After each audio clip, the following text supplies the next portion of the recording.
Welcome back. WBKS1.com. This is Storm Norm. I'm here with my partner here. Soups, what's up? Soups is in the building. And we're back with another candidate that's running for the great city, for the office of mayor of the great city of Plainfield. And we just got finished speaking with the current mayor, Mayor Adrian Mapp. And now we have with us today Councilwoman Bridget Rivers. Yes. Welcome to WBKS1.com. And so I want to introduce our guest, Councilwoman Bridget B. Rivers. A new paradigm, proven leadership for all. Bridget B. Rivers is a lifelong resident of the Queen City. Her issues, untapped potential, Plainfield's youth, historical dedication, Plainfield Board of Education President and Vice President, community service and organization, founder of Plainfield Drill Team and camp organizer for underprivileged children. Both promote positive self-esteem, work ethic, and team building. You do a Christmas and back to school event to encourage compassion and confidence and being prepared for our students. A voice to the voiceless, the forgotten. Served on the City Council for nearly 8 years, promoting tax-saving initiatives, resident workshops for job preparedness, animal welfare, instrumental in helping craft and introduce model tethering ordinances, removing silos, strength through unity, identifying common concerns, taxes, crime, education, and youth, developing and promoting skill sets and city assets where cost savings can be realized. I went the short version. Wow. She got everything on it. Can she make banana pudding? Yes, I can. Welcome to the show. Thank you so much. Thanks for having me. Oh, definitely. Let's start by saying, and you're a councilwoman already, so you've seen how the politics works in the city of Plainfield. What do you see as some of the core problems in the city of Plainfield right now that you would change if you become mayor of this great city? Well, the youth. That's one of the biggest issues right now. They have nothing to do here in Plainfield. Bridget, come closer to the mic. Yes, make sure everybody hears you. We want to hear everything you say. Yes, the youth. That's one of the biggest issues in Plainfield. They have nothing to do. Of course, everyone speaks about jobs. People that do not have jobs. The residents do not have jobs. One of the things that I would like to see done is for us to invest back in our infrastructure, which is Plainfield.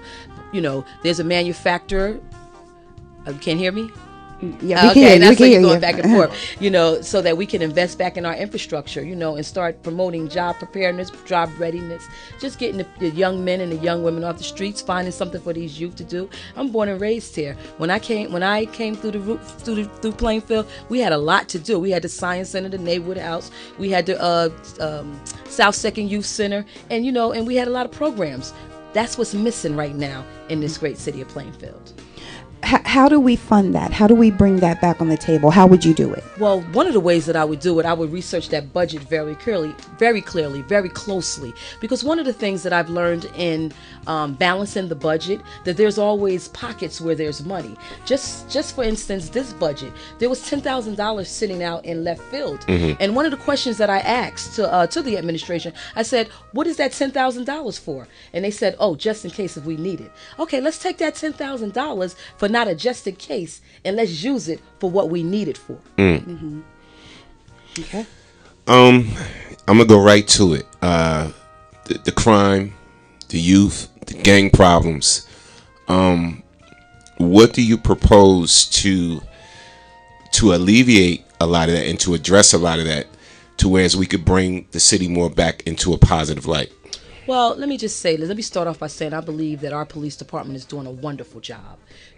What I would like to see done is we can continue to invest in what they need. Technology. We need to reach out to our surrounding areas so that we can get them to come on base and help us. And then there's a program out there, and this is why I want this state-of-the-art community center. It's called the Phoenix Program. I'm learning a little bit about it, but it's a program that will prepare administrators such as myself, council members, on what to look for when the gangs are starting to arrive. Because I remember when my sister served on the council many years ago, she took a trip. Her name is Joanne Hollis, by the way. She took a trip out to California, and she came back and she said, the gangs are coming this way. And no one listened. No one listened. And next thing you know, they were here. So we need to educate ourselves as parents. We need to educate our community, and we need to invest more in the police department. What other choices can we offer the youth? Okay, so I'm a 17-year-old. Okay, you don't want me to be in a gang. What else you got for me? Number one, what I have for you is that we need to take that 17-year-old off the street that don't want to be in a gang. The first thing we have to do is build him back up. We have to teach him how to get job ready, because again, I have to say this. I have given some 17, 18, 19, and 20-year-olds have given them jobs. They've gotten jobs, but they didn't know how to keep the job because they understood, if I stay home, do I have to call my employer? No. So you stayed home. That's a call, no show. So first of all, we have to get a state-of-the-art community center where we have different levels in that community center so that we can pull those 17 and 18-year-olds, train them up, get them some trades, and get them out there. But we have to get them ready, because you can give them a job. They can get that job, but they don't know how to keep that job. Right. Okay. A question that has come up quite often is, the property taxes in the city of Plainfield. They're very high, and how would you address that? What is the mechanism for homeowners to find some relief in terms of what they pay in property tax? Well, everyone that know Bridget, they know Councilwoman Rivers I'm very honest. Taxes are not going to get lower. They're not going to be lowered until we start getting some economic development in here with some mixed use. Because the mixed use, the stores, are what's going to get us to the point where we're going to stabilize taxes. I took a ride out to New Brunswick, and I asked, I spoke to a couple council members, and I said, how did you guys do it? And that's what they said. You have to get some sound ratables. And right now we do have a warehouse. I don't know if any of you guys know about the old Starch building over there on 2nd Street, Front Street in the 4th Ward. We need to invest in all that area, all that industrial area. Right. And we do have some industrial areas right now. They are investing and they have jobs. And by the grace of God, we have a couple young men that's working in that building, and they're maintaining their jobs. But again, we have to get some more industrial businesses back in here, and we have to get some mixed use so we can get to the point where we can start stabilizing taxes. And once we start stabilizing taxes, we'll start seeing them lower. But you have to invest in your infrastructure. Your infrastructure is your downtown area. And at that time, once you invest in your infrastructure, developers are going to be knocking at your door. You're not going to have to just accept any developer. When you say invest, how would the city invest? Would it be in making the buildings look better? Would it be what do you mean? How would it be? How would the city invest? We have to hold our downtown accountable. We have to start somewhere. We have to get into the downtown area, and we have to again invest in it. If it's going to give them some type of incentive to fix their downtown area, to fix their stores up so people can start coming in and saying, wow. Because when I was born and raised, when I was here, we had Macy's, Bamberger, Steinbach's, 2 movie theaters, McCorry's, Woolworth. I didn't even know what the inside of a mall looked like. So this is where I want to do it. And then you have to have competent staff around you, because you can't do it. There's no such thing as you have to have people around you that are willing to step in and do the work. And also invest in what's here. Invest in the people. I live here. You live here. You might live here. And then if you work here, you're going to want better. You're going to rebuild down here. You're going to want to spend your money downtown. So we have to, again, that's my biggest thing, invest in what we have here. Do you have a plan or a vision for small business owners, entrepreneurs that maybe don't have that connection in terms of what they need to make their business stronger? Yeah, my plan is to reach out to all the businesses when I take office, along with my staff on day one, and give them their options, because the options are there, and allow them and let them know what the options are to invest in their small businesses. See, a lot of times they don't know where to go get it. But so you can't expect them to always come to you. You have to take it to them. A lot of times, sometimes when I see when community events happen or different things go on in the city, sometimes, I'm not saying that the current administration does this all the time, but they outsource with outside businesses. From they get vendors from other towns to come in and do whatever. What can we kind of impose, whereas we look to see what we have in our own town first in the city of Plainfield? And that's one of the things that I constantly say. You have to start with home first.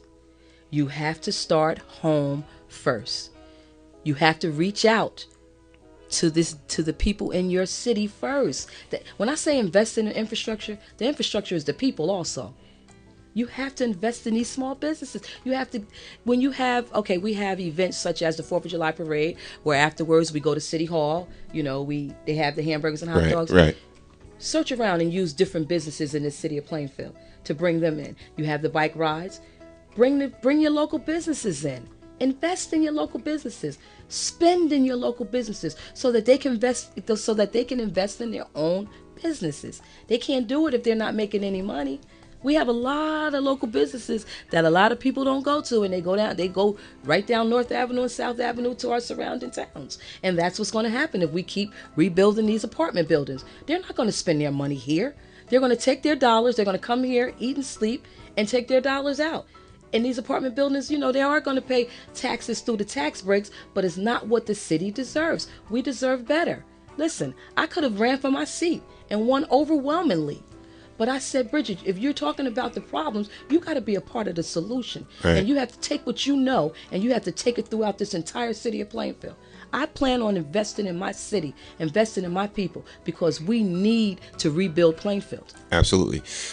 And what are some of the things you think we can do to improve the cosmetics, the appearance of Plainfield, so that businesses would want to come in, and take residence here?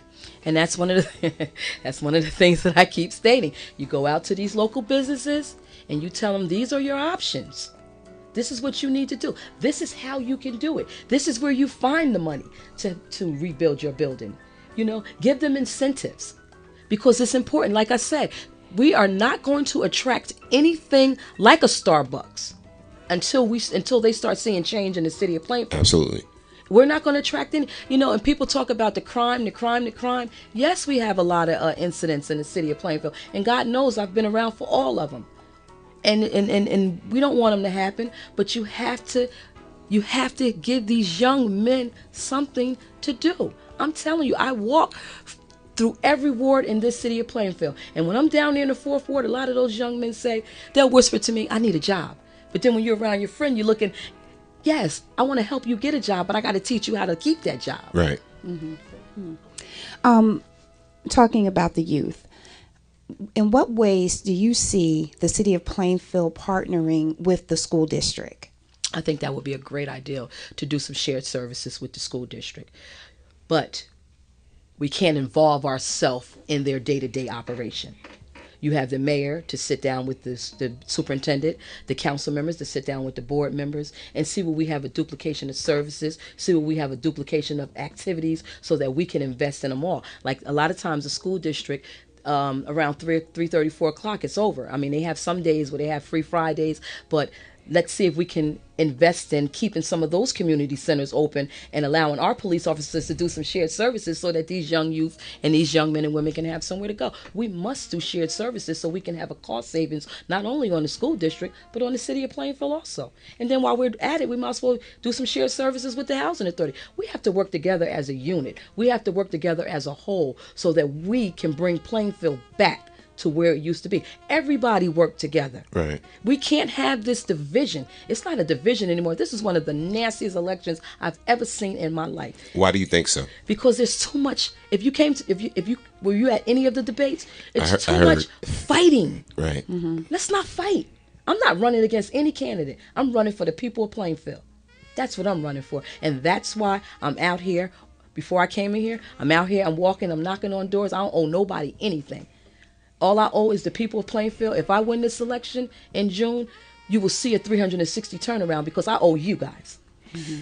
So if you were asked that question, what makes Bridget Rivers better than a Dr. Ebane or Reverend Tracy Brown or the current mayor, Adrian Mapp, what would your answer be? Again, check my record. And I'm not better than anyone, but I will do better than them all. Because I'm going to invest again in this city. I don't owe nobody nothing. And that's why I ran. And yes, I could have reached out to any contractor. I don't want to owe anyone anyway. I don't want to owe no one but the residents of this city of Plainfield. It's time for us to take this black cloud off of the city of Plainfield and let's revive and relive and give this city back to the people. Union County College is here and has a location in the city of Plainfield. How do you see Plainfield and Union County College coming together possibly to do some things? It may already be in place. Maybe I'm not aware. Yeah, I believe that they're doing some things. I mean, as you know, every child is not going to go to college. So, you know, we're going to have to start getting some trades also.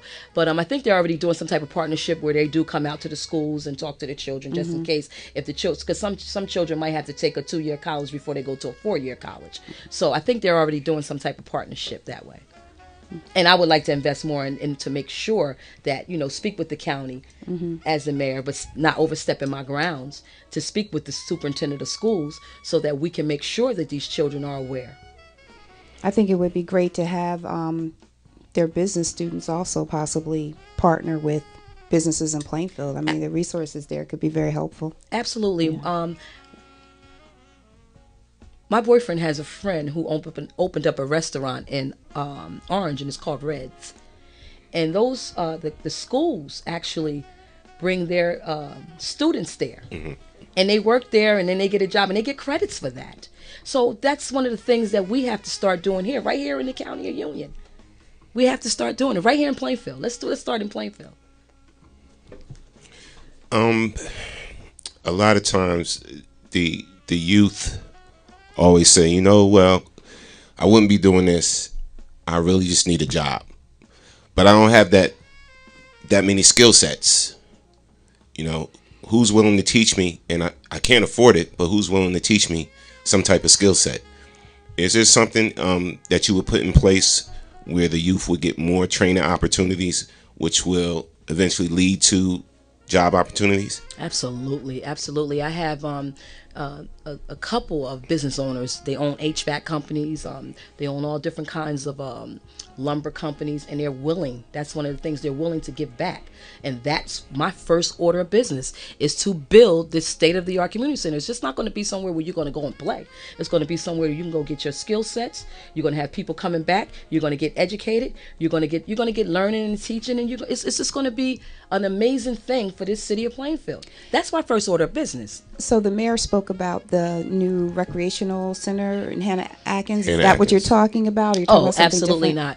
Well, I commend the developer, because I remember when the developer first came to the table, before he can get approval, he sat down with the council members and he asked, what would we like to see done? And one of the things that he said, you know, I'm going to redo Hannah Atkins. I thought it was going to be in the first phase. So of course, me being a 4th Ward councilwoman at the time, the light bulb went off. Okay. Right. Yeah, so you know, yeah, if you're going to redo that center, you're going to start there, and then you're going to move forward. But that center, we need a center in the center of town, because let's just call it let's just be real about it, because that's one of the things that I am. Right now, with what's happening in this city of Plainfield, the young men and young women that need a job or need a skill set might not go down to Hannah Atkins. So we need something in the center of town.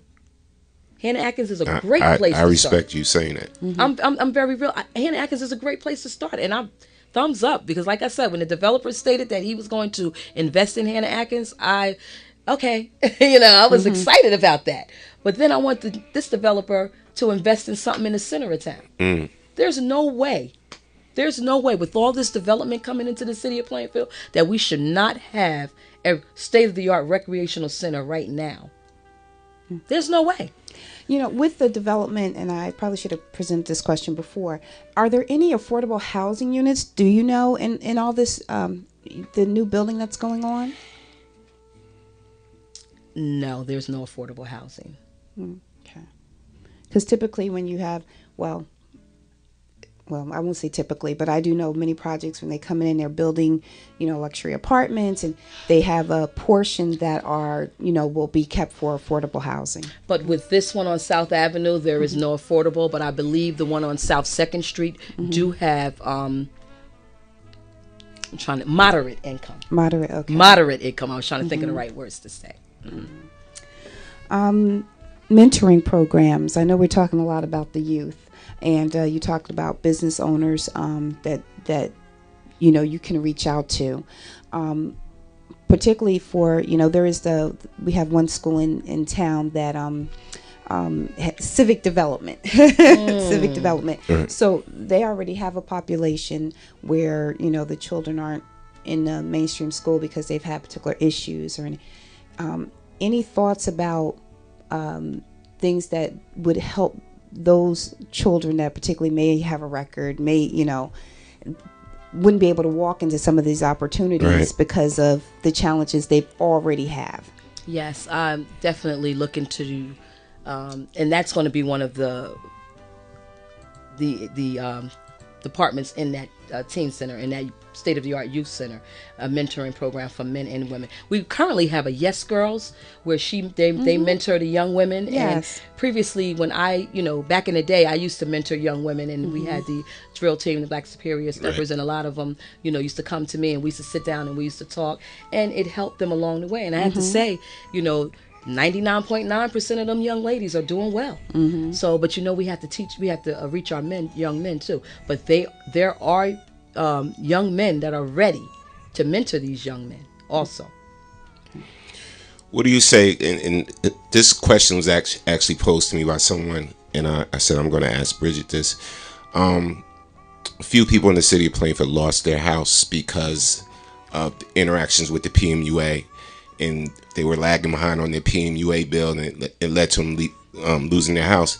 Is there something different that could be instituted in the way things are ran right now with, the PMUA and the tax office? Is something different that we can do? Well, I don't think anyone should lose their home. I think that once we find out that this person is in trouble, we have to reach out to them and find out what we can do. What I would like to do, because again, we have to pay taxes. We all $1 away from losing our home. Right. But we need to sit down with the PMUA executive director and find a way that we can collaborate so that these taxpayers won't lose their homes to PMUA, because it's sad that a lot of these homes are not only losing their homes to PMUA, but losing their homes to taxes also. Right. Because a lot of these homes are paid for. It's just that, they might have lost their job and can't afford to pay this. So we have to come and we have to collaborate, not dictate to them, but we have to collaborate with the PMUA executive director and the PMUA commissioners to make sure that we can come up with some reason. It's going to be a lot of changes. It's going to be a lot of changes next year. What can we do to increase response time with things such as like bad weather causing crazy potholes in the city of Plainfield and in the streets and everything? Like, what could we do to make the response time a lot better to where we address these issues quicker? Well, I have to say, my public works department is doing a magnificent job. Okay. They're doing all they can, and it's hard. Everyone is calling, I need my street done right now. Right. And we have minimal staff and we have minimal equipment. So John Luis, and I have to take my hat off to the public works department. They're not they're working 24 hours a day, and you don't want them falling asleep behind the wheel. But they're someone to call me, I'll call them. Okay, Councilwoman, I'm gonna get there, but let me finish this street. So maybe invest in hiring more in the public works department. What I have to do is once you get there, you have to analyze what you have in order to see if there's a need. You have to do a needs assessment to see if there's a need to add more or need to get more equipment, because we can find funding for a lot of different things. So we're going to have to find funding to support our residents, because they're the ones that's looking up to it. They vote us in. and they vote us in with confidence that we're going to support their needs. Right. But if we can't support their needs, we're going to have to try to find a way to get the message out to them. Everyone don't answer a robocall. Everyone is not on a computer. So we have to communicate with our residents a little better.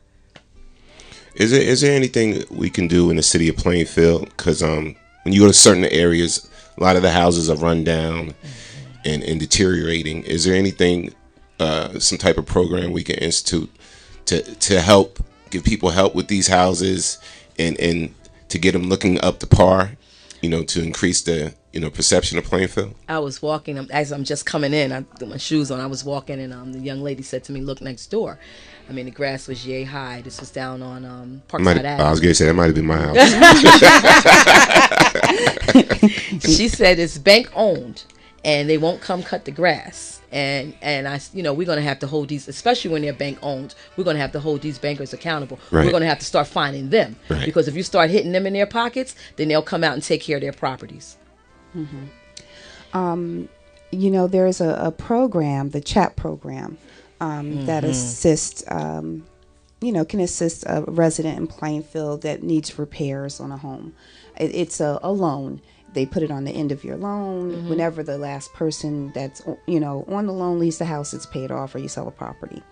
So, but I think maybe a lot of people don't know about that program. And then oftentimes there are programs and people may be aware, but there's a hesitance. They may need assistance in terms of applying for that program. So, I mean, I wonder what the resources are to seek out, additional funding for something like that, because many people need a roof but can't afford to do the roof. Right. And it then becomes a cycle. It's a catch-22. You can't put a roof on your house. Now you can't get insurance. Now, so it's an endless cycle. And then you have people on fixed incomes. That's right. And it's going to taxes And I had a meeting. It was called Not Just Another Meeting. Right. And I had that information there about the CHAP program because, again, you have to take it to the residents. And the residents did not know about that program. That is an amazing program. Yeah.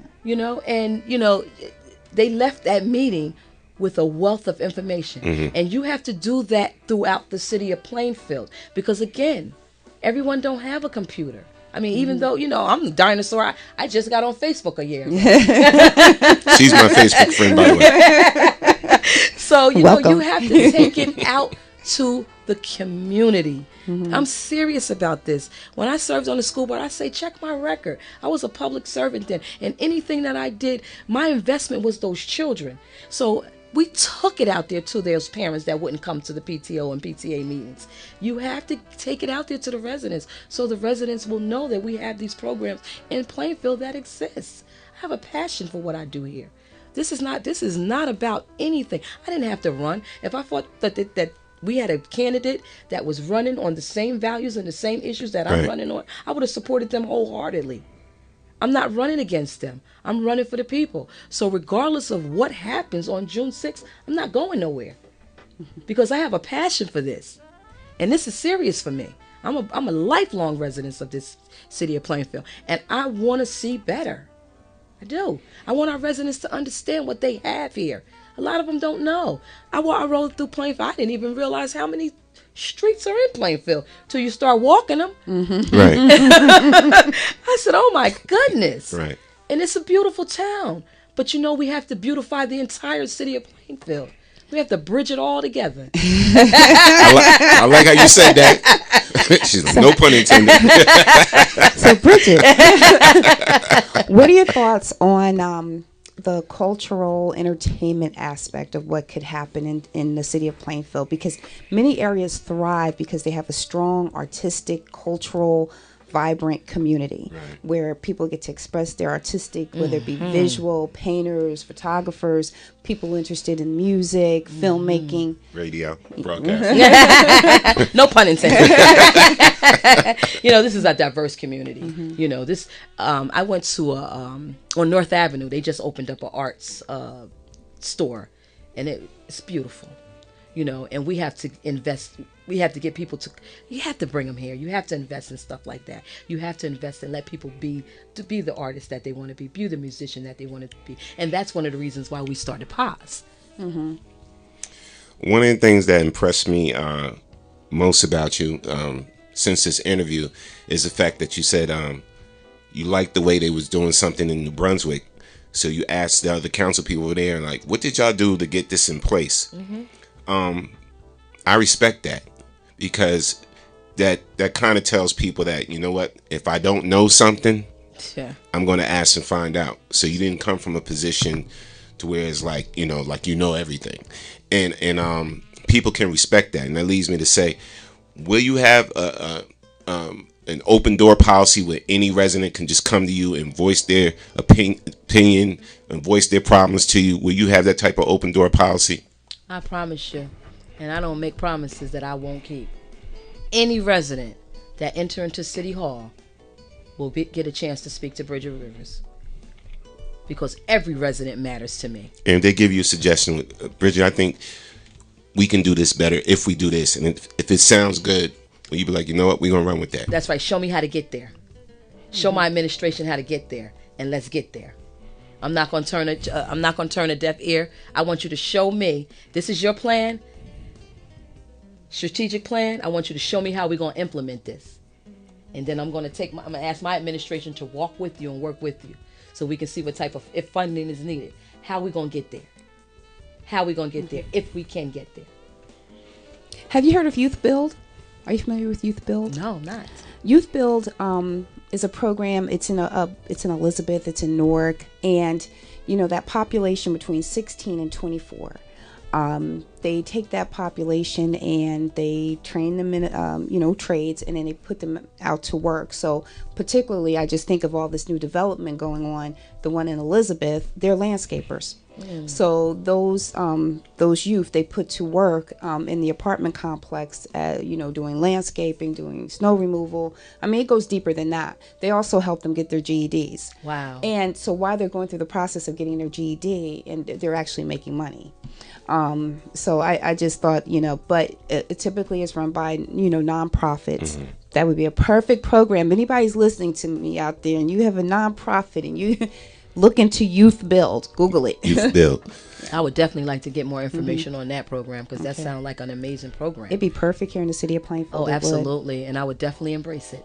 Okay. So before we let you go, tell the city of Plainfield why tomorrow they should vote for Councilwoman Bridget Rivers to be the next mayor of this great city of Plainfield. I want to first start off by thanking BKS1 Radio for having me here. Thank you. Plainfield, tomorrow is one of the most important elections in Plainfield's history. Please come out and vote for Councilwoman Bridget Rivers. She don't owe anyone but the people of the city of Plainfield. I'm going to invest in you. I'm going to hear you. I'm going to be there for you. I am going to be the councilwoman for all of Plainfield, not just some of Plainfield. You won't see me just in my 4th year when it's time for re-election. You'll see me in every year. And in my 1st year, you'll start seeing the changes in this great city of Plainfield. I'm going to bridge this entire city of Plainfield, all 4 wards together. So Plainfield, tomorrow morning on June 6th, please vote Bridget Rivers for mayor of this great city of Plainfield, and let's bridge it all together. That's G17, Bridget Rivers. Have a great day.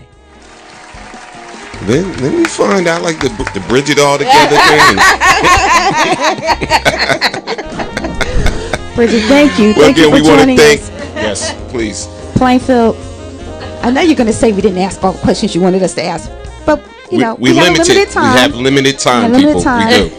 And but I think we covered a lot of great ground with all the candidates that came in tonight, and I think this is a great platform, Norm, because people don't always make it out to the debates. Yes, and absolutely. They need to get to know who the candidate is. Make your informed decision. Now you have an opportunity. You've met the candidates up close. WBKS1.com. We brought them to you, and be active. Get out there and vote. Right, and we want to thank. We had Dr. Ibezine. Yes, Dr. Ibezine. Dr. Ibezine. We had the current Honorable Mayor Adrian Mapp. Yes. And we had just spoke with Councilwoman Bridget Rivers. And we had Reverend Tracy Brown. And Reverend Tracy Brown on Thursday. On Thursday. We had on Thursday on the Let's Talk About It show. And I wish you all the best. I have tomorrow. to say, anyone that will run for public office, I don't care what the office is, I take my hat off to you. The sacrifice, the work, what you have Absolutely. to go through. God bless you all for being involved and putting your hat in the ring. And I wish, Plainfield the best. And anybody that knows me, I'm not a big fan of politics. Yes. Because I don't play ball. Period. But I'm not a fan of politics. But this great city of Plainfield, it does need some changes. It needs some positive changes. We have to change the whole perception of this great city. I was born and raised here. For like how old am I? 40 something years, 50 something years. I'm 29. I'm gonna stick with 40 years, but I just want to see some positive things happen for this great city. And I have respect for all the candidates that came on tonight and spoke about what they would do to change the future of the city of Plainfield. So I want to thank everybody on FB Live for joining us. Sorry, couldn't get to your questions because we have to focus on the interview. And I want to thank my wife for giving you the FB Live portion of it. But we want to thank everybody that tuned in on TuneIn as well. They're listening and on WBKS1.com. And just rock with us and stay with us. We got more great things to come from BKS1 Radio, WBKS1.com. We want to thank you, Bridget, for joining us. Have a great day. Thank you for having me. Plainfield, stand up.